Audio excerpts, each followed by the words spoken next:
yo quiero empezar por Giovanni Nardone. Este señor que tengo aquí a mi lado es uno de los escritores que por esos azares de la vida yo descubrí hace unos años y yo no sabía que escribía. Es el culpable de que mis novelas estén traducidas al italiano. Todas las críticas que le han hecho a mis novelas en Italia me hacen pensar que es un buen traductor al italiano, aunque yo no entiendo para nada el italiano. Pero un día se me apareció con un capítulo que él tradujo para la revista que yo publico en internet de esta novela, justamente. Primero un cuento y después un capítulo de esta novela. Y a mí me llamó mucho la atención porque, como conversaba hoy con Margarita, era una novela rara. Era una novela que de algún modo se apartaba de todo lo que yo, lector de ciencia ficción normal, para decir, un vicioso de la ciencia ficción, se apartaba de todo lo que yo había leído. Y empiezo a conversar con él y él me habla de algo que me parece muy interesante, que en Italia existe un movimiento que se conoce como el conectivismo y que de algún modo es un movimiento, vamos a decir así, de la periferia, porque siendo un movimiento que está renovando una parte de las letras italianas, todavía no ha logrado, digamos, insertarse en el gran cauce de la literatura italiana, pero ha dado un grupo de obras que están siendo consideradas muy importantes dentro de esa literatura.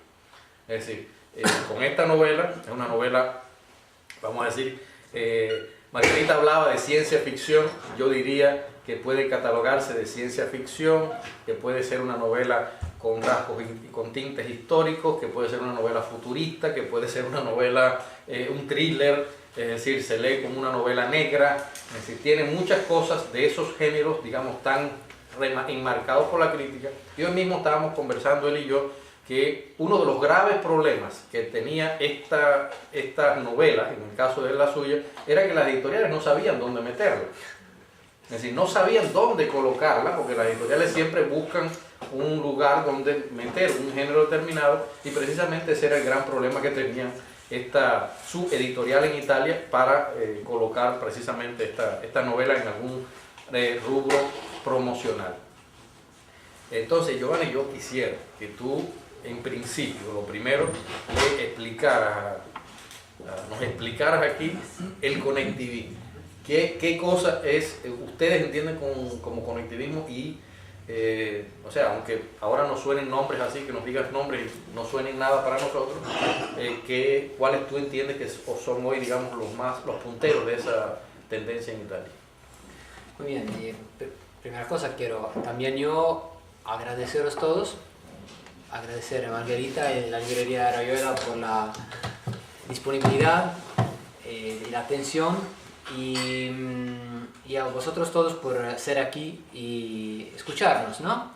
Y lo que puedo decir sobre el conectivismo es que es el único movimiento literario existente en Italia hoy, y fue fundado en el año 2004, entonces estamos en el 10º año de su vida, y es una realidad que la crítica todavía no conoce muy bien, porque es un movimiento que originariamente nace en un contexto virtual, nace en la red, en internet, a través de la interacción entre tres autores, Giovanni De Matteo, Sandro Battisti y Marco Milani, de tres partes diferentes de Italia, porque Giovanni De Matteo es del sur, de la región de Basilicata, pero vive en Bologna. Sandro Battisti es de Roma y Marco Milani es de Rovigo, entonces centro, norte, centro y sur. Y ellos lo que hicieron fue interaccionar en internet, enviándose recíprocamente ideas y líneas poéticas, digamos, en un flujo de informaciones y de percepciones, diría, que de vez en cuando se enriquecía y llegaba a ser un continuum creativo, ¿no? Como si hubiera, imaginad, escritores que se envían líneas ricas de atmósfera, de sensibilidad, de fascinio, interaccionando de esta forma llegan a formar una obra. Es una lógica que podría llevar consigo la consecuencia de una obra colectiva, pero esta no es la naturaleza, la identidad, diría, del conectivismo. El conectivismo es un movimiento con autores, cada uno con su identidad, con su carácter y con sus ideas, pero tienen una decena de, digamos, reglas muy abiertas. Es un decálogo que es el manifiesto del conectivismo, que fue escrito por Giovanni de Matteo principalmente, pero de hecho no es un decálogo de reglas como podría ser estrechas, como podría ser el manifiesto del futurismo, por ejemplo, ¿no? Donde si respetabas las reglas, estabas en el movimiento, diferentemente tenías que irte y hacer algo diferente. No, es un movimiento que nosotros llamamos movimiento open source, un movimiento abierto que une diferentes aspiraciones y sensibilidades poéticas, sobre todo la sensibilidad poética cyberpunk, que deriva de la tradición americana de los años 80, con autores, el precursor Philip Dick y luego William Gibson, Bruce Sterling y otros autores que llegaron a formar el último grande movimiento literario de ciencia ficción en el escenario internacional. También en el conectivismo hay otras componentes, otros elementos de poética más típicamente italianos, como el futurismo, que todos conocéis, el crepuscularismo, un movimiento poético que se afirmó en Italia sobre todo en los años entre el 1904 y 1920 más o menos, un movimiento que se caracterizaba por una especial atención a los lugares melancólicos, con una atmósfera, no sé si se dice en español decadente, ¿no? Sí. Decadente y, por ejemplo, lugares periféricos, pequeños pueblecitos con unos pocos habitantes, viejecitos, situaciones de este tipo. Y además de todo esto, un tema central del conectivismo que nos permite definirlo algo nuevo, no solamente una reproducción o una mezcla de cosas del pasado, es la conexión, el tema de la conexión con el profundo, con la dimensión de la psicología del profundo, especialmente en la versión de Carl Gustav Jung, ¿no? La psicología de los arquetipos, de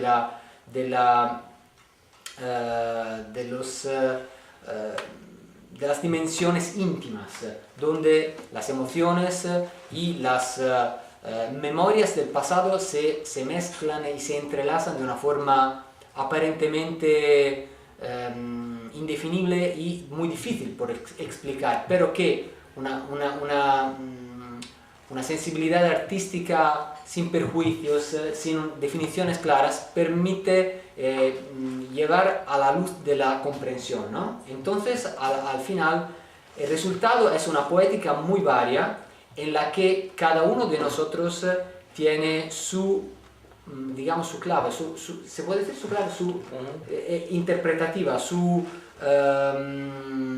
especial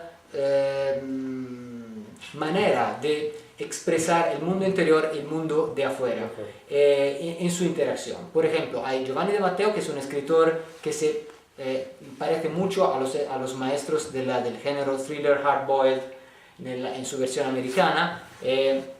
Hay también Francesco Verso, que acaba de ser traducido al inglés y de salir con una editora australiana, por ejemplo, ahora, que habla de temáticas ecológicas, el tema del Kipple, que es la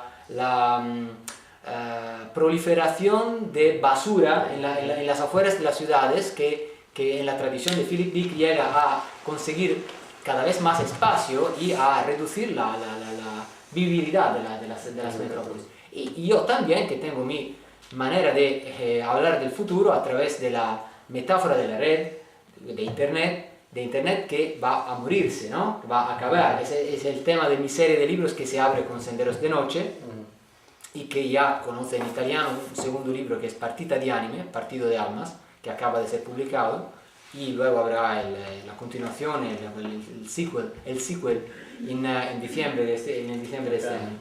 Entonces cada uno de nosotros tiene su manera de describir todo esto. En el presente, de momento, estamos intentando hacer llegar el movimiento a ser conocido y apreciado también por los que no se interesan de ciencia ficción y que tienen gustos más tradicionales. Entonces queremos también llegar a ser un movimiento mainstream, un movimiento no de género, ¿no? No de género. ¿Por qué Berlín? Hay algo, o sea, la novela transcurre una buena parte en Berlín. Buena parte en Berlín. Bueno, Berlín, hay dos cosas que llaman, o sea, tres cosas que llaman mucho la atención en la novela. Una especie de vacío que está comiéndose todo el territorio geográfico. Lo segundo, la desaparición y la caída completa de Internet. Es decir, un mundo sin Internet. Y la tercera, el hecho que me llamó mucho la atención, la selección de Berlín como una especie de centro hegemónico de este universo. Sin duda hay razones personales y razones históricas, ¿no? Por esta decisión, porque yo vine aquí la primera vez que nos encontramos en el año 2011. Y además de hablar de la traducción de tu libro, tuve el placer, gracias a ti, de conocer muchas partes de Berlín que solo probablemente no habría llegado a conocer, ¿no? Entonces fue para mí una experiencia impactante porque me enamoré de esta ciudad y decidí que era el lugar ideal para ambientar la segunda mitad de la novela, ya que la primera, digamos en términos de porcentaje, ¿no? Es ambientada en Cracovia, en Polonia, además de pequeñas partes ambientadas en Suiza y en Irlanda. Y las razones históricas, porque estamos hablando de una multinacional, la Macros, que en el año 2025 ya controlando Internet y la erogación energética en toda Europa decide borrar todo esto, apagar la luz y hacer desaparecer Internet y dejar todos sin energía, ¿no? Sin luz, sin electricidad. ¿Por qué? Porque quiere llegar a conseguir el poder. Entonces, esto me recordaba, y es algo que tiene muchos aspectos en común con el pasado de Berlín, con el pasado bajo la dictadura nazi y bajo el comunismo también, ¿no? Entonces, esas atmósferas de pasado y sobre todo el hecho que aquí en Berlín yo percibí como viajador lugares y pequeños rincones donde me parecía sentir la presencia de los fantasmas del pasado, ¿no? Como si fueran compresentes, ¿no? a la gente de hoy, ¿no? Hay gente caminando por las calles y hay los fantasmas del muro, hay los fantasmas de la dictadura nazista, ¿no? Nazi. Entonces hay situaciones diferentemente, es algo como lo que pasa en Roma, ¿no? Donde hay muchas épocas entrelazadas y contemporáneas, ¿no? Aquí de forma diferente también se percibe esto. De hecho, luego cuando leamos las partes que hemos elegido por nuestra lectura, yo he seleccionado precisamente una de estas que se ambienta aquí en Berlín y que describe todas estas, todos estos aspectos de mi percepción de la ciudad. Bueno, ahora te invito a que leas ese fragmento. ¿Ahora? Perfecto, no estaba listo porque no, pensaba hablar de tu libro antes de todo. Entonces, un momentito de paciencia, ok. Estamos, una pequeña introducción, hay este personaje que es un empleado, digamos, de esta multinacional, de Macros, que decide rebelarse, de no aceptar de participar a este golpe y al final se esconde en un pequeño, en el subterráneo de una tienda de los Hackische Höfe. ¿Es la pronuncia es correcta? Porque no hablo alemán. Pero llega el momento en el que él decide salir afuera e intentar hacer algo, intentar organizar algo que pueda llevar la consecuencia de una rebelión general. Entonces, sí, puedo leer esta parte. Caminé a lo largo del muro frente al viaducto ferroviario y me pareció entrever la presencia de alguien, una camioneta, hombres vestidos con ropa oscura que se movían jadeantes. Probablemente habían almacenado reservas de carburante para enfrentar aquel lapso de vacío energético. No hacían ruido, casi en una forma de paradójico respeto por el silencio de esa noche sin otra luz que la de la luna. Cada susurro era absorbido por la humedad palpable del cielo berlinés, que parecía haber descendido como una capa sutil, pero capaz de apaciguar el mundo. Me deslicé hasta el lado opuesto de la plaza, bordeando el palacio en penumbra. Nadie se percató de mí. Tendría que buscar otra manera para llegar a Alexanderplatz, que estaba más allá de la ferrovía, escondida por una manzana de altos edificios. La Macros estaba patrullando los puntos clave de la ciudad, donde podría estallar una rebelión. Alexanderplatz era un lugar símbolo, con el ayuntamiento berlinés. Seguramente la estaban custodiando. Por ahora no podía hacer nada más que colarme en el callejón peatonal que llevaba a Oranienburgerstraße, esperando no tener encuentros desagradables. Todo parecía desierto. Las casas estaban mudas. La ambulancia no. Las personas acurrucadas en su interior como animales asustados. Se preparaba un largo letargo que impondría una fuerte resistencia. Era extraño que Oranienburgerstraße no estuviera vigilada. Tal vez eso era porque solo se trataba de una calle poblada de noche por bellísimas prostitutas que robaban las miradas que debieran destinadas a las fachadas de los palacios del barrio judío. Pero ahora tampoco ellas estaban. La vía era una cáscara vacía, el exoesqueleto de una existencia terminada. Mientras caminaba respiraba el aire fresco. Habría podido ser una noche mágica, de paz y armonía, pero estaban esos soldados. Me sentía indignado por tanta violencia sin razón, perpetrada a traición. A veces, en mis pesadillas, aparecían militares en acción. Turbaban mi sueño desde que era un niño, cuando mis padres me contaban relatos de la Polonia comunista. Y ahora la misma idea de una patrulla operando me daba angustia. Aún veía esos fotogramas confusos en blanco y negro de hombres en uniforme con miradas sin ninguna pizca de piedad. Esas imágenes evocaban dentro de mí soledad y desconcierto, y la imposibilidad de que existiera un futuro. Galerías oscuras y claustrofóbicas que también habían formado parte de la historia de Berlín y dibujaban un retículo por las calles de la ciudad que antes había sido nazi y luego soviética.